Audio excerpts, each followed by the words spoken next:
Yeah, well, it's more of a platonic relationship, I think.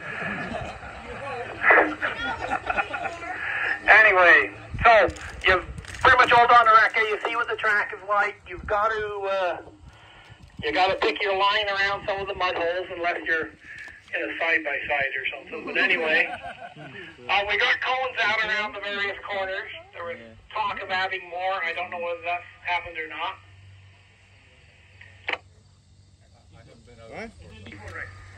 Okay, there. So, here's the thing. Cutting the course can save some time, which is why we've got cones up. So, do you want penalties for cones? We can do it either way, but obviously cutting the course is an advantage, is why we've got it.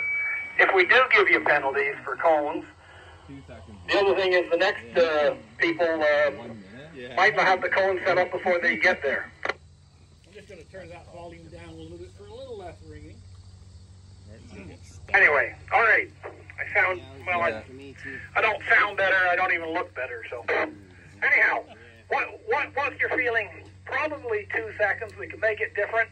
The feeling is, should we do 2 seconds per cone for cone penalties, given that we don't know for sure everyone will get called in. If one gets knocked down, the next guy might have an advantage, so we get to set it up just with the number of people we got marshalling. So, a show of hands for 2 seconds per cone.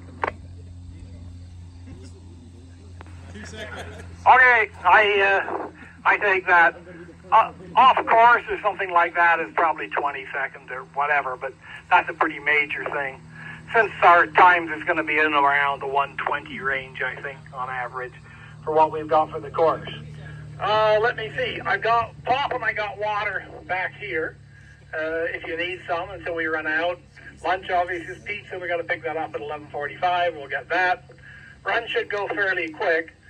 A couple of changes a little bit. There isn't a car 3 because unfortunately Alton had school, and Zoltan over here is going to do some marshalling, but he's also competing. So first off, we're going to get him 3 runs in quick succession. So we'll probably start him first, and then he'll come around and go again with a couple of cars in between when you line up. When he gets 3 runs done, he's just going to go park over and do marshalling and cone setting and that kind of stuff. Go ahead. Mitsubishi down there. That's going to be the car. So if you see that one parked off in the weeds someplace, we'll assume he's marshalling, not gone off track. And the wind's starting to come up a bit now. That's good, and it's coming from behind us, so it's going to blow the dust towards the north, and that's really good, although I expect it'll get dusty today. You got anything to say on this, Jeff? Yeah, first off, welcome. Hope things are going well for you and hope you have a great day. We're kind of excited to see you all here. It's a beautiful day. A great day for motors, as Mr. Stott would say. Anyway, on the subject of cones, we're going to try to define a cone as down or out of place, although we don't exactly have a box for it to go back into to define it. But as far as the marshals are concerned, if the cone is on its side or moved out of position significantly, not just kind of shifted a little bit, but moved out of position, then it's considered down. Now we have enough people that we are going to be able to place marshals where the biggest concentrations of cones actually are. We're hoping that way we'll minimize the impact of cones going down and resetting them.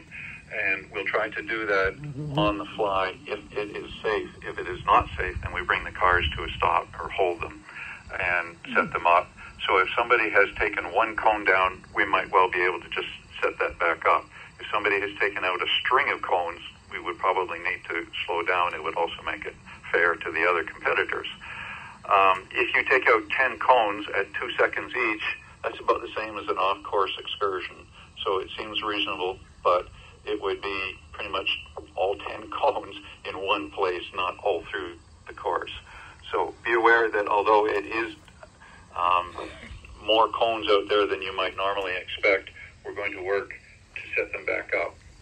Now, just as an aside, my reasoning was that previously what I've tried is kind of a minimalist approach where I put out one cone that marks the apex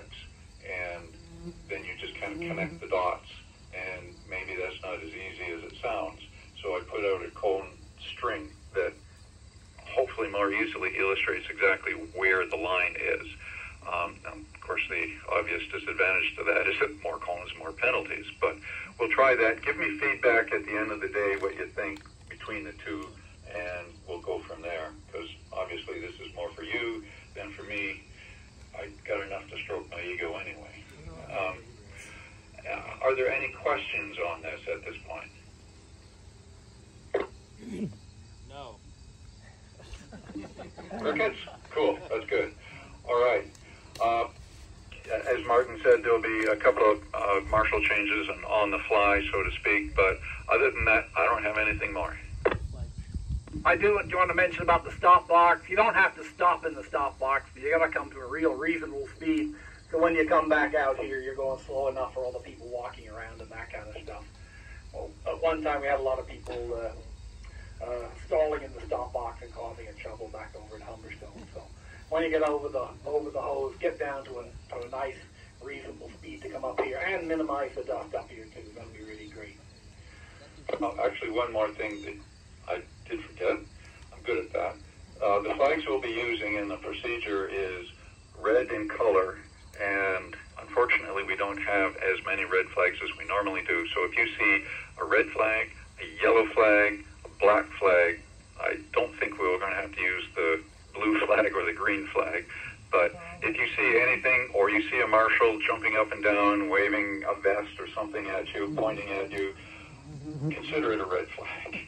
And the procedure will be to come to a safe and controlled stop and wait for the marshal to tell you what you should be doing, which will likely be just head at a slow speed back. If you caused the red flag, you don't get a rerun. If you were affected by the red flag, you get a rerun, and you would simply drive around to the start, and you would be slotted in and go again. All right, a couple little things. Darren, I guess I've got two of the Kineshitas mixed up in the number order. So maybe talk to Yoshio and we'll get that sorted out. Just have to fix that. You're going to be on the computer for the first couple of runs. Good. And then who you got, Jeff? Jeff, who you got for marshals where? Okay, Brendan just asked me to point out, if you cut the course, you go inside a string of cones, make sure it's at least 10 cones, because you're going to get a 20-second penalty for cutting the course. Marshals. I'm going to have a start line marshal. That will be Justin for the morning, and that will interchange. Then Sean will take over. Sean will be at the hilltop area in the morning, and then Brendan will be down at Gee's Tree. I will be up the next section downstream from there. And then we have Tristan and Chris, yeah, okay, down towards this end. There will not be anybody at the stop box, but as Martin has explained, that's kind of self-policing. Oh, go ahead. What's the start procedure? Is there a penalty for jump starting? Especially for you. That's what I wanted to know. Yeah. So that start line system has software built in it for jump start. But although I don't want to tell you this, we don't have a sensor to detect it. So it's going to be how well the marshal at the start line likes you to decide if it's a jump start or not. And right away, that's Justin. So jump start would be a manual call by the starter. And eventually we'll figure out a sensor that can work for that. And also Mark over here is going to do some marshalling too. What we'll try and do is get him his 6 runs in the morning, and he can marshal in the afternoon if that works out for you, Mark. Yeah, that's good. All right. Yes, I did. Are we counting every run, or are we dropping one? I've got it set up for drop the worst run. Yeah, I have the system set up for 7 runs. We're a bigger field. We'll see if we make it. We might have to quit after 6. A couple of people have asked if their significant others could drive the course.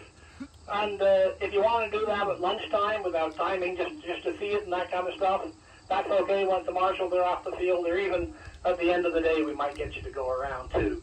Make sure you wear helmets unless you're going really slow for that one, just to see what it's like. because we'd always like to encourage your wife to come out and rallycross, because it makes it much easier for you to come. Anyway, any other questions, or should we get lined up for the start? Can I make one quick comment? I just want to say, I know recce is done, but we got to remember to obey the recce rules and fees, because there may be penalties in the future that we have to institute to keep everyone safe. Just wanted to put that out there.